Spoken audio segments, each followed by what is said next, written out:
Oh, beautiful soul family. Rebecca here, your vibe mentor. Welcome to the channel for conscious, purpose-driven entrepreneurs, where we help you overcome the blocks that keep you from your purpose so that you can manifest abundance and assist in creating heaven on earth through it. So I am so excited to be here today with another installment of the stages and phases of the conscious, purpose-driven entrepreneur. Again, I will reiterate how helpful it can be to understand where we are at, where we are going, and what it is that we are shooting for. It's kind of like trying to play a game without having clear sight on the goalposts when we are trying to navigate this path, this process without any insight on where we are or where we're trying to go. So I have done a couple videos now. The first one was sort of the high-level overview of what it means to go from the wounded seeker to the unseen light worker, stepping into the emerging light worker, and then moving on into the shining light worker, and the synchronized master is sort of the end game, the goal of what we're shooting for here. So I did the high-level overview on each of those to kind of give you a brief description of each step. Then we've done individual videos to cover the unseen lightworker as well as the wounded seeker. And today's video is all about the emerging lightworker. So again, I find it so helpful for me personally to understand sort of what I'm feeling and how it relates to each of the stages. And that gives me a good sense of where I'm at, what I should anticipate as far as timelines in each of these phases, and what we're working towards. So the beautiful stage of the emerging lightworker can last anywhere from 6 months to 2 years. Typically, you come in as the wounded seeker. You're seeking, you're not quite sure what you're seeking. You don't know why you can't step into a life that you so deeply desire. There's all of these blocks. Maybe it feels like procrastination or overwhelm or fatigue, and you know what you need to do, but you can't quite break through that glass ceiling of the limbic brain, subconscious brain programming that keeps you from things that are unsafe. Right.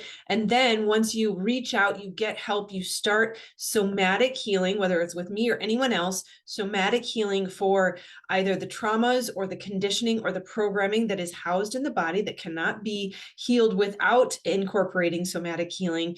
Then once you start to do that, you can step into that unseen light worker phase where you're still sort of in a bit of hermit mode.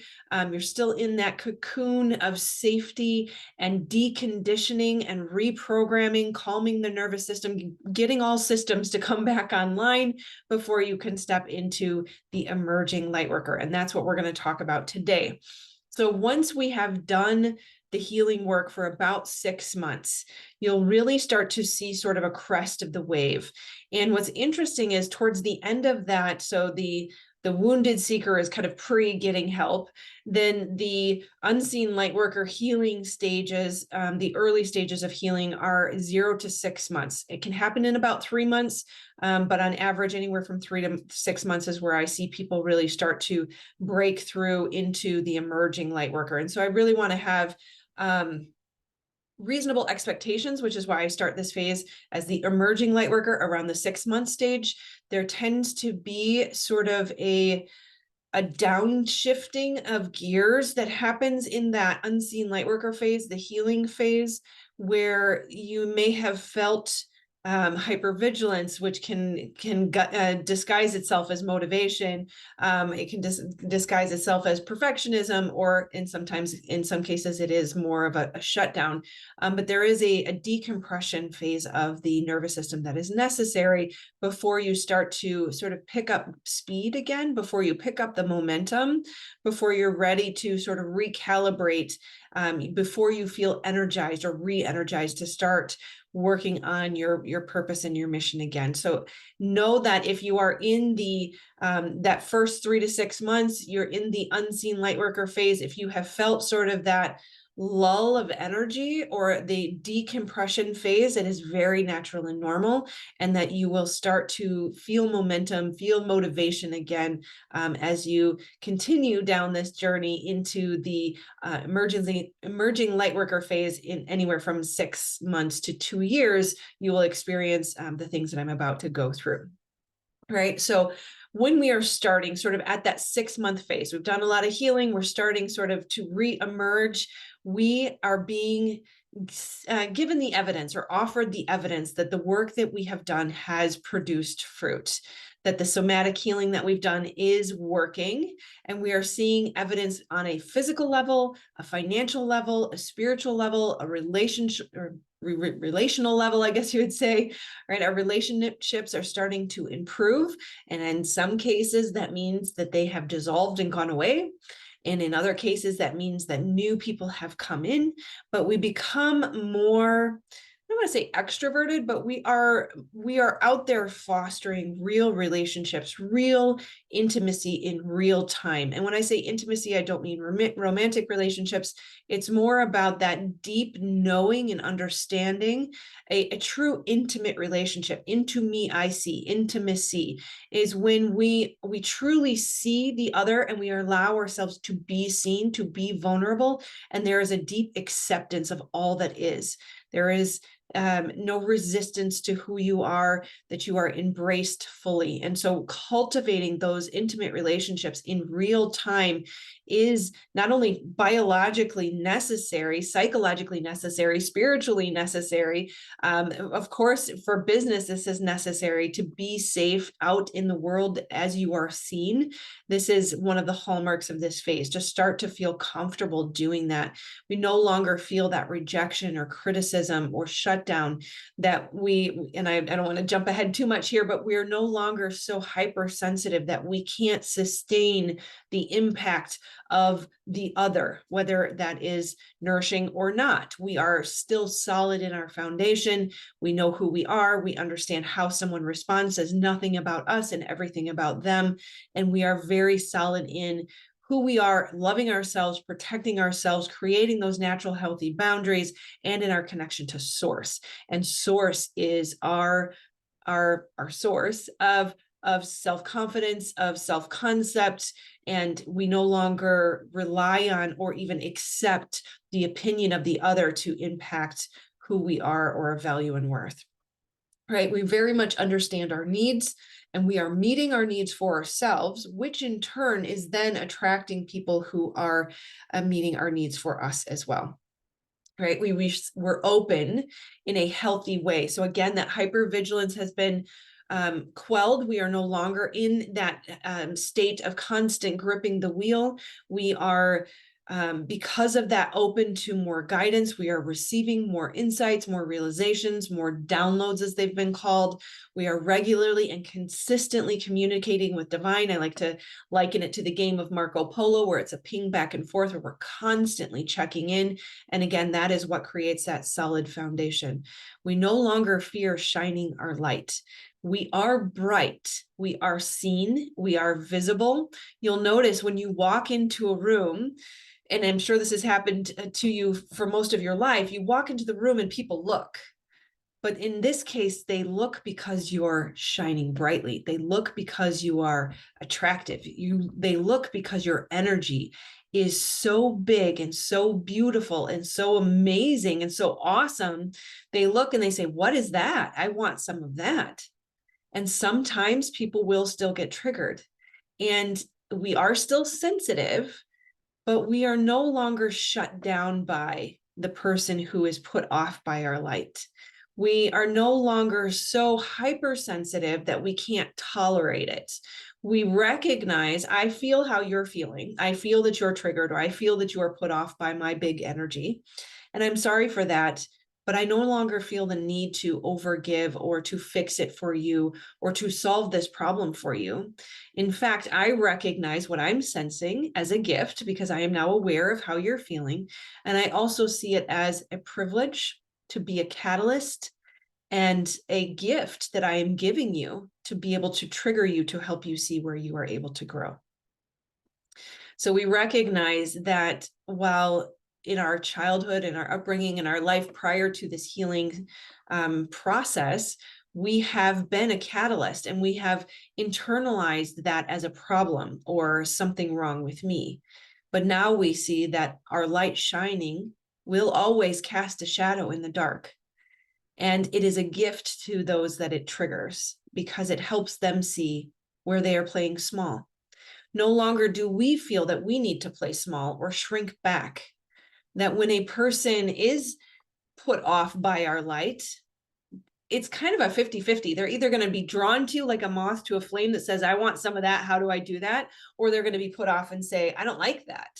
But either way, it is a reflection in them of what they need. And so we appreciate our impact on others.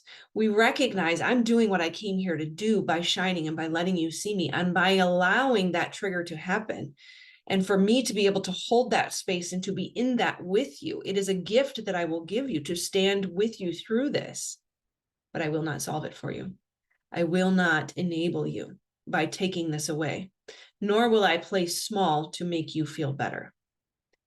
And this is one of the biggest hallmarks of this phase, is that standing strong, right? The term standing proud wants to come to mind, but it's not pride. It's not arrogance. It's standing strong. We are standing in the eye of the storm, that there is a storm raging around that person who is triggered by you, and it is not yours. You are not the problem. It has nothing to do with you, and it is a gift that you are giving them. It's a beautiful, beautiful, beautiful thing to be confident enough in your connection to source and aligning to your original design, so much so that they cannot change you. They cannot shake you any longer, right? Remembering that that is the gift that you are giving them. We also in this stage start to see our limiting beliefs more quickly. We see them more easily. They don't hang out in the blind spot quite as much. They are still in the backdrop, and there are always going to be layers. That's why people talk about the layers of the onion or the unfolding of the lotus flower, that this is always ever unfolding. There are always deeper and deeper layers, whether or not we're doing it for ourselves or for the collective, doesn't matter. This is part of growing and expanding into the universe the way that we came here to do, right? We see these limiting beliefs, whether ours or others or versions of something we've had previously, and we're easily able to rewrite them. We know the somatic healing tools.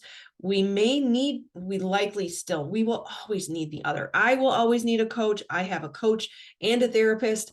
I look forward to my sessions weekly with them, that it is something that I will never go back to that hyper vigilant state, that hyper independent state. And this likely is also, and if I look into it, this is part of this emerging Lightworker stage where you recognize that you need the other, that even from a biological perspective, we are designed for connection. We cannot do this alone. So we continue to heal either ourselves or in partnership through the mirrors of the other that help us see these layers of these limiting beliefs. We understand somatic healing. We understand how to go within, to be in it, and to process it and work through it. And I will also say, this likely comes more so in the Shining Lightworker stage, the next stage, but you'll start to get glimpses of this where the trauma brain wants to tell you, you should do this alone. You should be able to do this on your own. And I caught myself many times going into the therapy office or the coaching session and saying, I need to work through something and I can kind of get a sense of what this is, but I can't quite put my finger on it. And I love my therapist so much. He will sit there and he will watch me work through it and barely contribute much in a verbal sense. But really, it is the compassionate witness that is always necessary. That something that I sat with for hours on my own is processed in less than an hour while we're just sitting together. And it's amazing how the amplification happens when two or more are gathered. There I am in their midst, right? Source energy is amplified as we come together to work through these things. And it is so fascinating how when we try to do these things alone, it can seem like an immovable mountain. And then you're together with someone and it just happens naturally. And I've said to him, like, I don't understand why I couldn't do that on my own. And it's not, we're not meant to, is the point, that we need the other. That's how we're designed. Right? Lack mentality is also fading, and we are starting to see those sneaky ways that it sneaks into our other behaviors. It's very hidden. And again, subconscious, below consciousness, it will sneak into all different aspects of our life. And we start to, I would say at the end of the unseen Lightworker phase, the beginning of this phase, one of the earlier stages of this phase, you really get in tune with how things feel. You'll notice you have a thought. You'll catch, where did that thought come from? What is the belief? What is the need I'm trying to meet here? And then what was my response, my typical coping mechanism, and whether or not it felt good. You'll start to really get in tune with, that doesn't quite feel right. That doesn't feel good, which, as we know, our emotional guidance system is there to help us understand when we're on the wrong path versus the right path. So that gives us the opportunity to course correct and say, no, that's old. Thank you. That is an echo of the past. That is no longer what I'm manifesting from this place. I understand this is the old belief, and I now choose to replace it with something positive that feels right and is aligned to my design, right? We more consciously and more effectively connect the dots of how the trauma affects our behavior. So we see the patterns play out more readily. It's not as subconscious. We can start to go, oh, there that is again, without having to have as much of a mirror from the other to say, do you see this? Do you spot this happening, right? Which tends to be very, very common in the unseen Lightworker phase, where you really need that mirror to help you spot those pesky patterns. Our triggers are significantly desensitized. I used to, pre all of this understanding, really get triggered to a point where it would take me down for not just hours, but days and weeks and months, and at one point, a year or two. And that is very, very unhealthy. That is a very unhealed state. That's the wounded seeker state. Whereas when we move into the unseen Lightworker stage, the triggers, we become more aware of the triggers, we become aware of the triggering, we become aware of how destabilizing or how unbalanced we become because of it. And then in the emerging Lightworker stage, those triggers become desensitized, where they don't trigger us as much. We don't feel the activation as much. We don't get derailed, right? From a psychology perspective, we are disrupted, right? We are dysregulated. We are out of coherence. We don't have heart coherence. And so in this phase, we start to see, okay, I've become dysregulated. I'm off kilter. Let me recenter and come back into heart coherence. And that, I like to say, we're triggered at breakfast and move through it by lunch, right? That it does not have to take significant amounts of time. And I will say, move through it by lunch, probably in the emerging Lightworker stage, and move through it in minutes, no more than an hour in the shining Lightworker stage, right? And that, again, is around the 2-year mark. Triggers are fading and less activating, and we see triggers as gifts. So when we're triggered, we start to go, aha, yes, thank you for triggering me. Now I can see. Let me look at this. Let me go in this. We become, and this is up to the individual person, how quickly you move into this. I would consider myself more so in the end or middle stages of the shining Lightworker stage. So I've moved through this stage, but if I have to think about it, when I really first started to embrace triggers, it probably was about midway through the emerging Lightworker stage, where I became sort of incessant about those triggers. I was like, oh, let's play. You want to play? Come on, I see you. Let's go, right? Like, we want to throw down with those triggers, because that's the block that's keeping you from everything that you seek and desire. And so when we are triggered, that is a gift. And we, in our willingness to go into it and sit with it and watch it and observe it and be that compassionate witness. I cannot reiterate enough how important the compassionate witness is, because that is what releases it. We can do it for ourselves, and it's even more amplified when we're doing it together with the other. Okay, we are significantly more peaceful in this stage. We don't feel constant resistance to life. We don't feel constant struggle. We have put down that hypervigilant state. Our nervous system has healed. We are again becoming more energized, re-energized. We are healing. We are embracing that life is beautiful. And we more often than not are able to rest in trust and faith and surrender. We are predominantly peaceful. Now, recognizing that one of the limiting beliefs or one of the trauma responses that will be worked through in those earlier stages is that belief that life has to be hard. We no longer hold on to that belief. Life does not have to be hard. It is our belief that continues to make it hard. Yes, there will be challenges. This is not about Pollyanna unicorn thinking. There need to be challenges and will always be challenges in life, but it's a piece of life. It is not a predominant overriding theme in your life. And so we recognize that we can be predominantly peaceful. The life is very much enjoyable once we understand how to play the game. We love playing the game. We are excited about what we're going to create, what we're going to experience. We're excited about everything that's going to come up, because even when it's not great, it's not awesome, it's the opportunity. And it is that moment to go, all right, let's throw it down. Let's do it. I got you, right? We are less in our heads and we are more grounded in the reality that we live in, as well as in our body. So another hallmark of those earlier stages is sort of the hamster wheel of overthinking. That is a trauma response. The brain is trying to solve the problem incessantly from the state of consciousness that it was created. When solving the problem comes from the body, it comes from the compassionate witness of the loving other. It comes through that somatic healing, and it's not solved in the brain. And so the brain starts to understand, especially in those earlier stages after we've done a lot of the neuropathway reprogramming, you have those neural pathways with support, belief, surrender, trust, faith, peace, creative abilities, all of those things. And so we no longer are in that constant hypervigilant state of trying to solve all of the problems, because there are no problems anymore, right? And we don't see life as a problem anymore. There are challenges, but they are moved through quickly. They don't create that incessant thought loop that you seemingly can't escape, that negative mentality of we can never turn this around, right?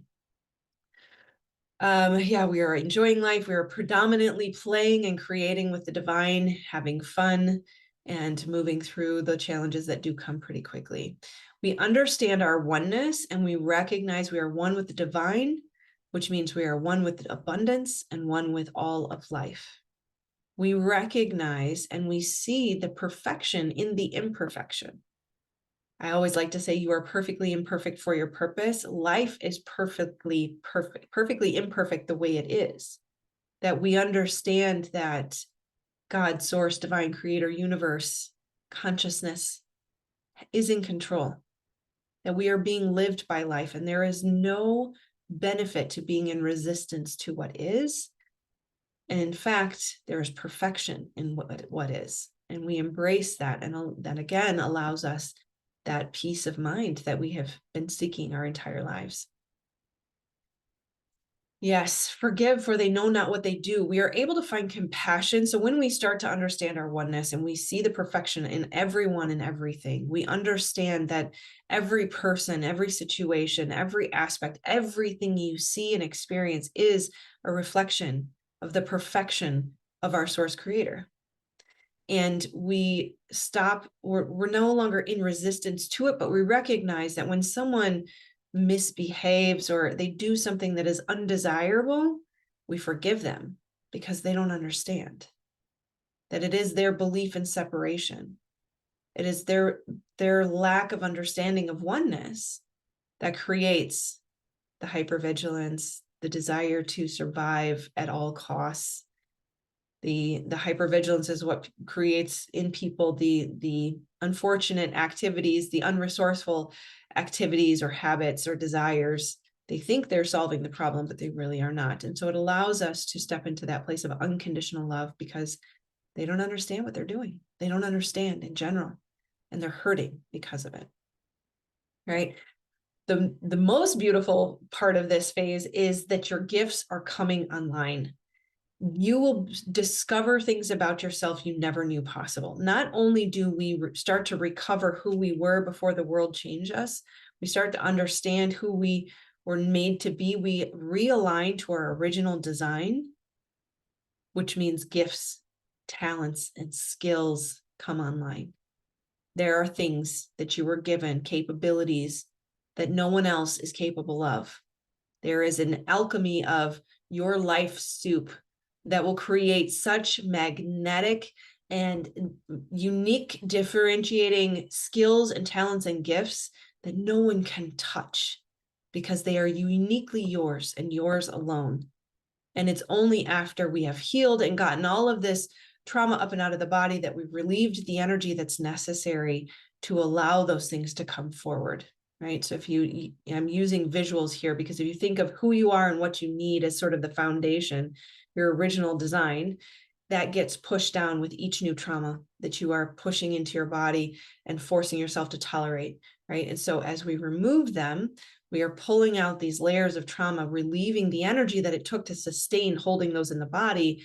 We then become capable of flourishing again, and who we are blossoms and grows into the person you were made to be as you realign to your original design. Old modalities may fall away. So many times I find that when people come to me, I ask, what does your dream life look like? If you had $1 billion in the bank, you could do anything you wanted to do with your entire life. You have traveled the world, you've done all the things you want to do. And now you know that money will never run out. It's never a concern. You've experienced everything you want to experience. And now you come home and you sit on the couch and you have to decide, what do you want to do with your life? Many times when people first come to me, their dream life is of survival. I want to isolate. I want to move out into the desert or the forest. I want to live on a beach in a hammock, and I never want to see another person again. And I just want to sleep and rest. That, surprisingly or not surprisingly, is a trauma response. That once you're healed, you've regained your energy. You understand the world is safe. People are safe. Life is beautiful. You love being here. Your feet are grounded in this reality. You start to realize you have a different dream. Your talents that have come online may be replacing the modality you thought you needed or you thought you should pursue, right? Oftentimes, people will come to me and say they want to be a card reader or they want to be a healer, and they find through the healing process that falls away, and there are other aspects of their talents and gifts that they want to use and alchemize and create a different soup. New opportunities start to show up. That's interesting because I wanted to say properties.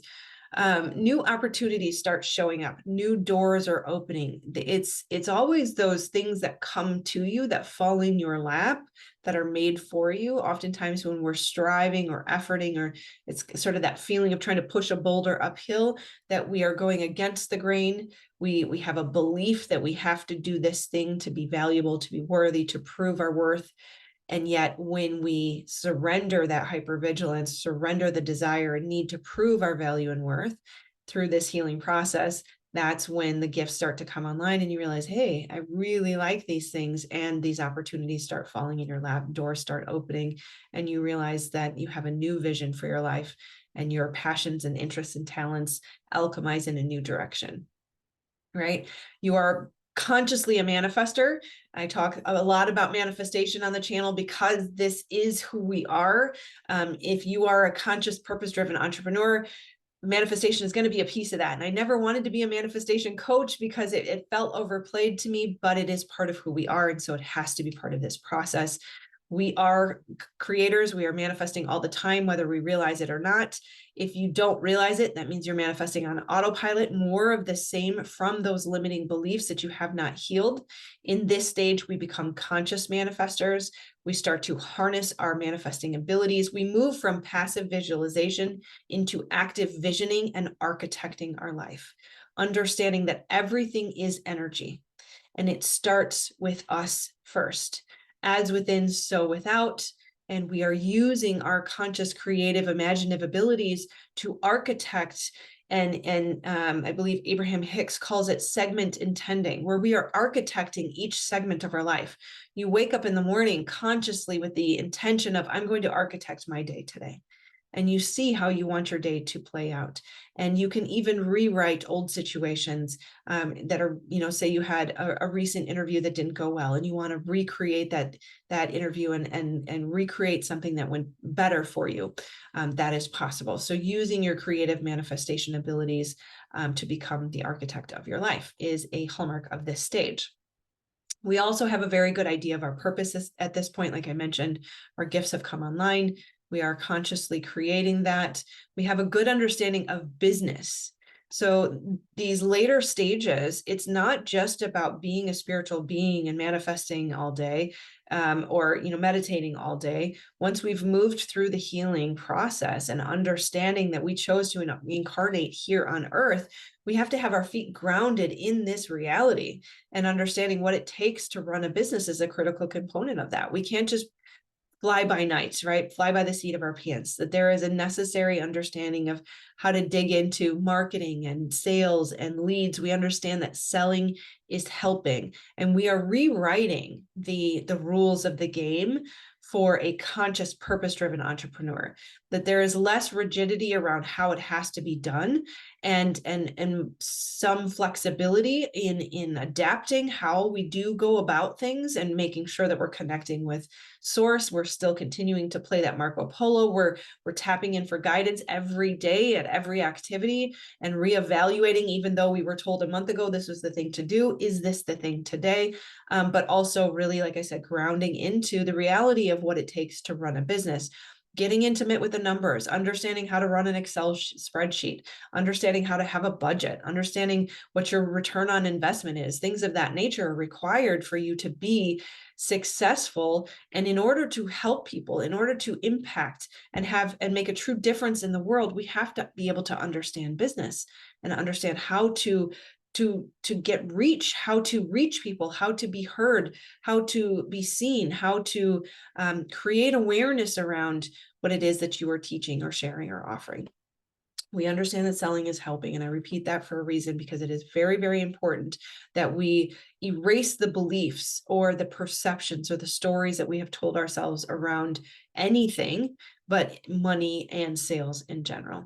We have embraced the idea of money, and we understand that it is necessary. This is the world that we have incarnated in here and now. This is what makes the world go round at this point.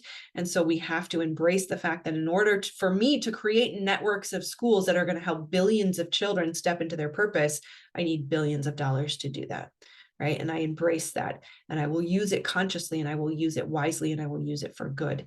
We understand that being a good person, being a person of integrity, of authenticity, a heart-centered, heart-led person, means that we will be a positive steward of the world's resources, and we need more people to steward the world's resources. That money is not bad. It has been in the hands of people who do not have authenticity, integrity, or are heart-centered or connected to the divine. Right. At this stage, sales may still be inconsistent. You might just start seeing some income, but you are still working through some of those limiting beliefs around money, your value, your worth, asking for more, and embracing money as your friend, as a tool, as a resource, as an energy that wants to be your friend and co-create with you. Right. There can be some impatience in this stage, that when we are literally turning our life on its head, we are completely flipping around our entire belief system, our entire biological chemistry, our entire energetic standing, that it can take time. If we are rewriting the fabric of time and history, by going through this process, it's going to take more than just a year or two. In fact, usually it's about 2 to 5 years for an entrepreneur to really start to see momentum enough so that they can fully sustain themselves financially. And so impatience is something that we need to be careful of in this stage, because it is those moments where we go, I quit. Manifestation doesn't work. This doesn't work for me. That we have sent the message to the universe, I don't believe, and therefore we remain stuck. Another reason we need to stay patient and focused and consistent in this stage is because it's very easy to get sort of shiny object syndrome, right? I want to have a community. I want to have a YouTube channel. I want to do all of the social media channels. I want to do healing. I want to do coaching. I want to create courses, right? All of these different strategies work. And also I should throw in physical products. So if you don't know my background, I did have 20 years in the corporate product development world. I produced anywhere from paper bags to washers and dryers, and everything in between, seemingly. So there is no shortage of support as far as what you want to produce or what your purpose is. But again, that shiny object syndrome can get very distracting, and we need to remain laser focused in the beginning. Remember, a laser is very precise and a very intense beam of light versus a diffused light bulb. When we are trying to do all the things, we are scattered and we are weakened.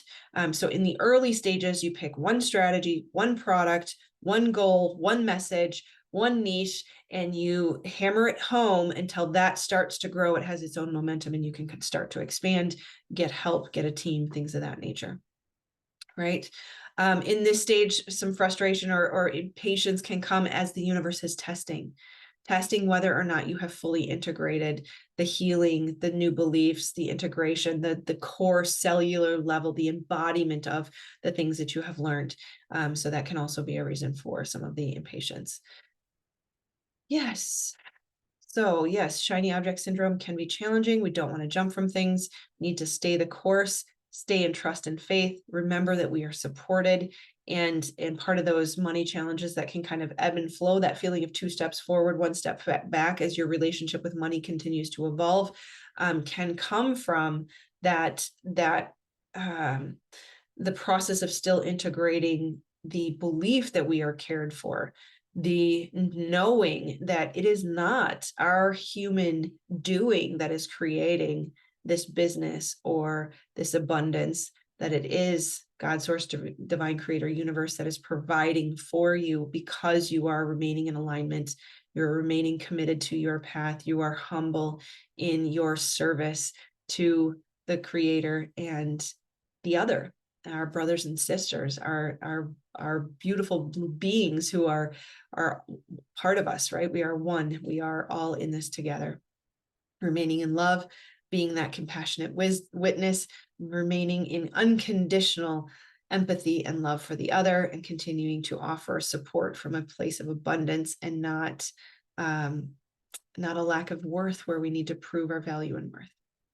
Okay. All right, a little longer than I thought. This is a big phase. This is a really, really beautiful stage where we get to move into the fun part of it. We're sort of out of the shadow work and really into playing with life the way we were designed to. So let me know if you have any questions on this phase.